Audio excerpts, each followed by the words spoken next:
kali ini kita akan membahas tentang React Native. Nah, di sini untuk memulai mempelajari React Native, saya menyarankan teman-teman bisa menggoogling ya roadmap React Native di Google ya. Ketika kita googling, kita akan mendapati pencarian pertama roadmap.sh. Nah, ini bisa teman-teman tekan.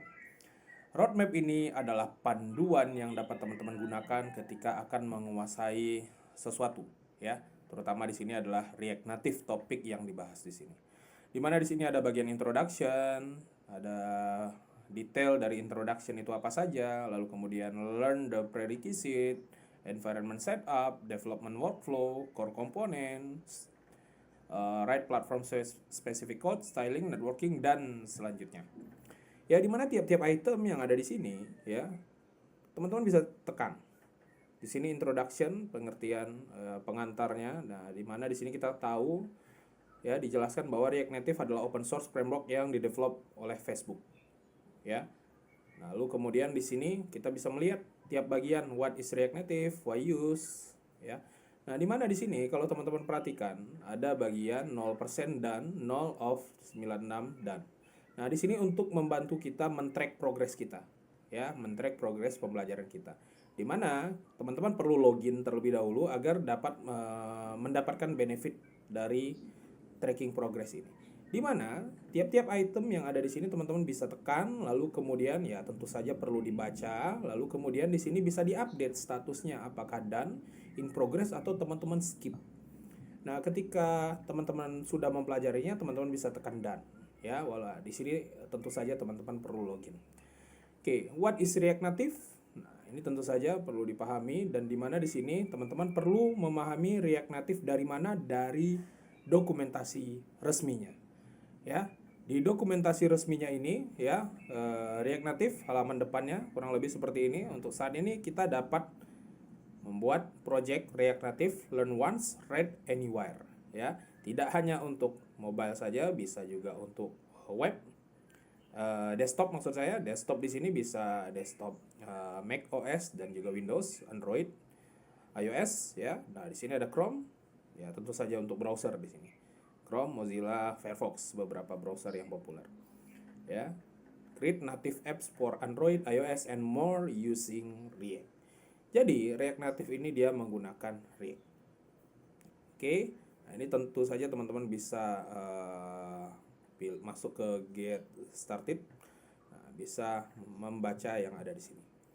Lalu kemudian, nah, setelah introduction lanjut ke learn the prerequisite. Memang di sini teman-teman perlu memahami ya, untuk mempelajari React Native ini perlu memahami JavaScript dan juga React. Makanya arahan saya ya memahami atau merefresh pemahaman kita terkait React, JavaScript dan React ini. Dimana di sini juga ada JavaScript roadmap. Nah, bagi teman-teman yang tertarik mendalami bahasa pemrograman, contohnya di sini adalah JavaScript, teman-teman dapat mengeksplor yang ada di sini. Sekali lagi, ya saya harap teman-teman ketika lulus minimal ada satu bahasa pemrograman yang teman-teman kuasai. Ya, nah teman-teman bisa belajar dan dipandu lewat web ini. Misalkan di sini introduction to JavaScript terkait variabel, data type, typecasting, data structure, equality comparison, loops dan lain-lain. Ya. Nah, ini sebenarnya tidak hanya JavaScript ya. Teman-teman bisa klik bagian ini ya atau bagian home ini, teman-teman bisa melihat roadmap berdasarkan role base. Nah, ini role base pekerjaan ya. Ada front end, back end, DevOps, full stack dan lain-lain dan juga berdasarkan skill base. Skill base di sini ada React ya. Ya, kemudian ada Vue, ada JavaScript juga. Nah, kalau teman-teman ingin mempelajari Python juga bisa, silahkan. SQL ada di sini. Misalkan Python. Nah, di sini adalah roadmap yang sangat baik sekali. Sekali lagi, saya menyarankan menggunakan fitur tracking ini, track progress ini. Oke, nah kita kembali ke React Native tadi. Nah, kalau misalkan dirasa terlalu banyak, teman-teman agak bingung mencari React Native di mana, tinggal di googling seperti tadi, atau di sini bisa ditulis React Native, ya, bisa ditulis React Native. Tadi udah ketemu ya di sini. Oke, kembali ke React Native. Nah, di sini yang perlu saya tekankan adalah bagian environment setup. Bahwa ketika kita akan mulai coding, kita perlu mempersiapkan ya environment kita, men-setup environment kita. Di mana di sini ada Expo, kita dapat membuat dengan Expo dan juga dengan React Native CLI. Ya, ada dua garis putus-putus di sini, Expo dan React Native CLI. Di mana di sini dengan kita akan banyak menggunakan Expo, terutama Expo Snack. Ya, Expo ini sendiri adalah framework ya, and a platform that allows you to develop, build and deploy React Native application easily and quickly. Nih, ini kata kuncinya. Easily and quickly. Oke. Di mana di sini ada dengan create Expo app, di sini command line yang dapat kita gunakan untuk mengenerate React Native project ya. Ini dijalankan di Node.js misalkan ya. Lalu kemudian di sini ada namanya Expo Snack. Expo Snack ini adalah online playground and development environment for creating and testing React Native project. Ya, jadi dengan Snack ini kita bisa dengan mudah membuat project atau belajar ya React Native di sini. Di mana kita bisa lihat Expo Snack website di bagian ini. Ketika kita tekan, kita akan muncul tampilan seperti ini. Saya menyarankan teman-teman perlu login terlebih dahulu. Ya, pastikan login terlebih dahulu. Kalau belum ada akun, silahkan buat akunnya terlebih dahulu. Kemudian di sini teman-teman akan disajikan ada bagian di kiri, tengah, kanan. Nah, di sini seperti text editor ya. Di bagian kiri adalah struktur project kita ya. Di bagian tengah ini adalah codingan dan bagian kanan ini adalah preview apa yang telah kita buat. Di mana di sini kita bisa lihat struktur project kita sangat sederhana, template di sini ya, ada app.js, ini adalah komponen utama. Di sini adalah codingan dari komponen utama. Lalu kemudian di bagian kanan kita dapat nanti membukanya dari web, seolah-olah lewat web ya, hasil di web seperti apa, iOS, Android, dan juga My Device. Nah, My Device ini kita dapat menggunakan device kita sebagai previewnya. Jadi teman-teman perlu login, perlu download Expo Go terlebih dahulu. Oke. Mungkin bagian di sini struktur project tidak mungkin kita hanya menggunakan satu komponen saja, maka kita perlu membuat beberapa komponen karena aplikasi kita tentu saja akan kompleks ya. Nah, komponen itu bisa kita kumpulkan dalam satu folder, misalkan di dalam folder komponen ini. Ya, atau mungkin nanti semakin kompleks lagi struktur folder biasanya menyesuaikan, jadi fleksibel, tidak kaku.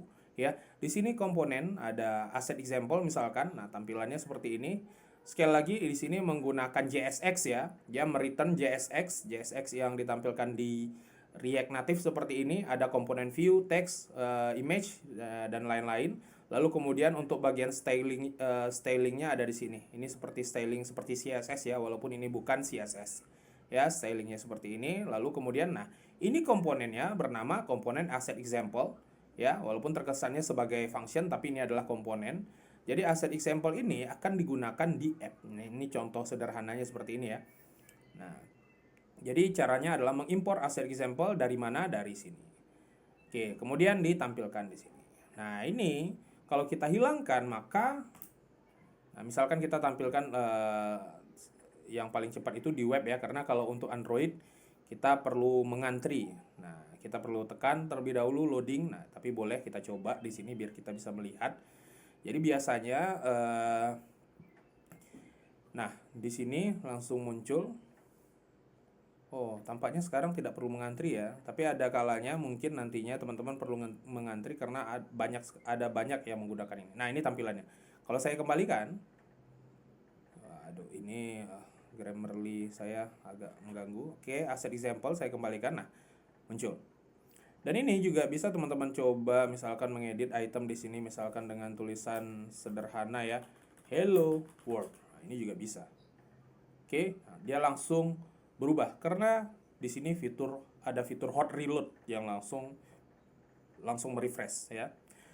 Oke, jadi untuk selanjutnya teman-teman akan mengeksplor React Native ini. Saya menyarankan teman-teman mengikuti yang ada di sini. Dan terutama nanti teman-teman perlu mengeksplor ya, mempelajari pertama yang bagian basic ini ya. Nanti arahan detailnya akan saya infokan di grup ya, seperti biasa. Oke, sekian, terima kasih.